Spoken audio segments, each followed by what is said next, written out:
who is responsible and who should be the natural leaders of seeing that the congregation has a mission and a vision and their core values articulated, and who is responsible and what's the role to see that we have the programs and the ministries to carry that out, the operational administrative leadership. And when we look at governance, it's the distinction we see to make is between that visionary leadership and what we term the executive leadership.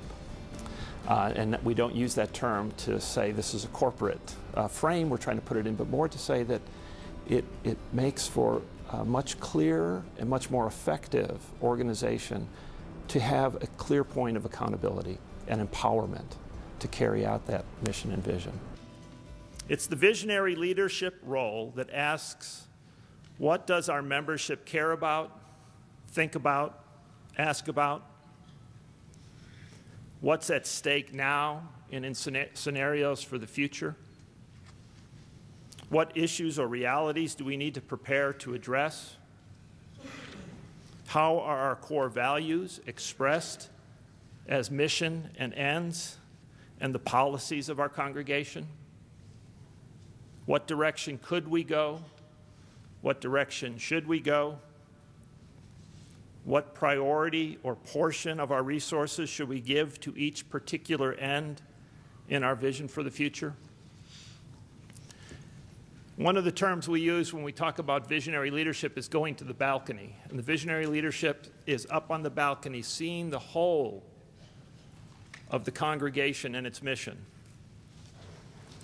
and providing a big picture for what you most want to be and what you most want to achieve. Executive leadership, on the other hand, determines the ways that the outcomes expressed as mission and ends become reality. Executive leadership asks questions such as, what programs and initiatives will enable us to make our vision reality? How will our programs and initiatives flow from the energy and creativity of our members? What do we need to change about our current situation to achieve our ends? Who will be responsible for initiating and managing what programs? How will we manage, update, and enhance our resources to achieve our vision? You see the distinct difference between the types of questions that visionary leadership and executive leadership ask. So how are visionary and executive leadership roles best filled and served? So let's take a look at how we can do this practically. How can a congregation best organize its people to fill these roles? First, let's clarify who's responsible for the congregation's visionary leadership. Now, since this is the group that fills the nested bowls at the very foundation of our governance, it's critical that this responsibility lie with the elected leaders called from the membership, the Board of Trustees. In line with what it learns in dialogue with and among the congregation, the board must cast the vision and ends in order to faithfully hold the mission in trust. To faithfully hold the mission in trust is the primary fiduciary responsibility of a board. It's not just about money. It's first and foremost that you hold the mission in trust. The second step is to determine who will be responsible for the congregation's executive leadership. Now, while many people are involved, you think about your congregation, many people are involved in providing administrative and organizational leadership. We found that it helps congregations to realize their vision when the board designates a single point of accountability for executive leadership. Sometimes this is the minister, not always. Sometimes it's an executive team of lay and clergy. So now you have a board that's accountable to the congregation for providing the visionary or strategic leadership. And you have a single point of accountability, again, that can be a single person or team, responsible for the executive leadership. And we'll call that the executive leader. So you may be wondering, where in this distinction of visionary and executive leadership are all of the other leaders? We've got committee chairs. We've got lots of people leading task forces in various ministries of the church. Well, these leaders are as important as ever. The difference is the liberating effect on the congregation's energy and creativity directed toward the mission that is fostered by clarity and focus of these two major roles. Now, there are some here from small congregations that might be thinking, where are we in all of this talk with the word executive leader? You may not even have a full-time minister. Well, you're not out of the picture. If you truly, with your congregation, go through the process of discovering your core values, discerning your mission, discerning your ends, you will hunger to get those, to pursue those. And if you hunger to pursue those, you will find ways to bring clarity to seeing that your board can continually focus on that vision, to focus on that mission, to clarify the ends. And you will find ways to assign that executive role so that you can get away from special interest silos and board micromanagement and the endless triangulation that seems to hamper us from turning these dreams into reality. So if the term executive just doesn't fit the culture of your congregation, find another term. What we're talking about is the distinct roles. I want to give a brief example about the relationship between a board and a church executive. Let's take the issue of growth. Growth seems to be an issue we all like to talk about, we all have interest in. And how might this issue be addressed in a congregation that asks the board to be accountable for the visionary, strategic leadership and asks the executive leader, be it a single person or a team, to fill the administrative and operational leadership role? So the issue could come up through the executive. Okay? Perhaps they'd be hearing increased concerns about there not being enough room in RE or in the sanctuary.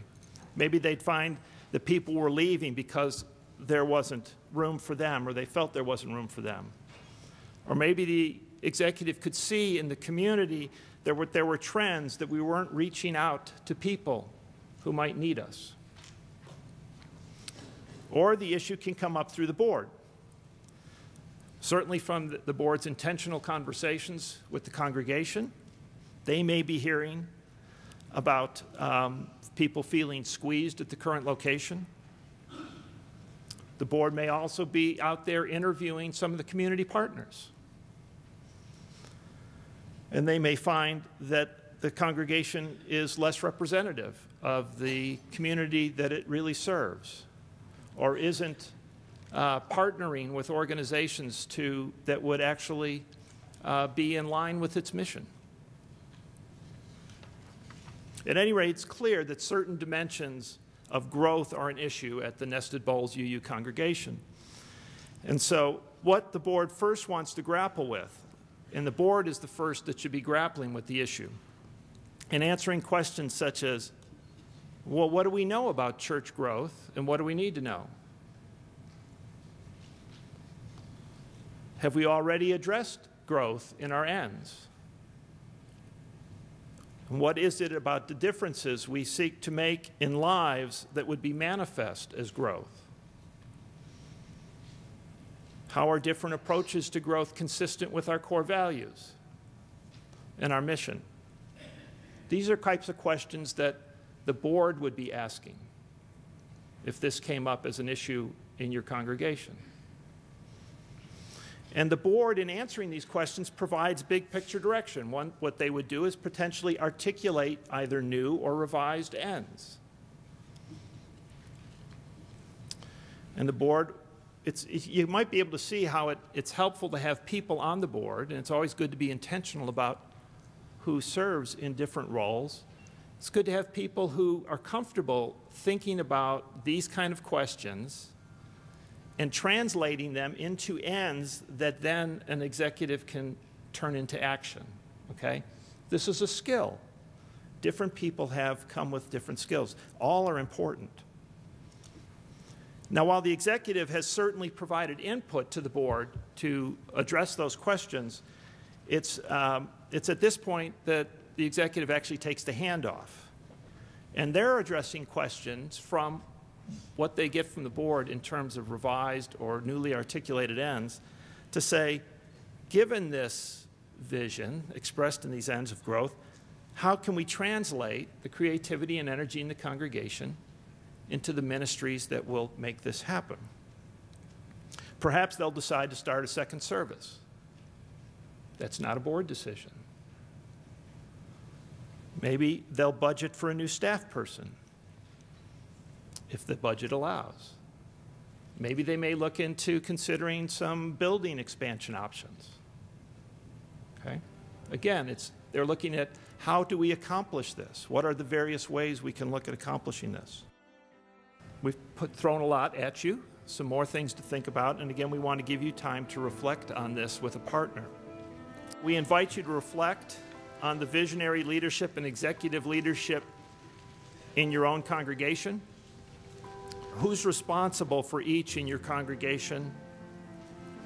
What's the relationship between the two types of leadership? And how clear are the roles and the relationship? We'll give you 5 minutes to reflect on your own right now. And when that's finished, we'll ask you to find a new partner again to talk over what you've discovered.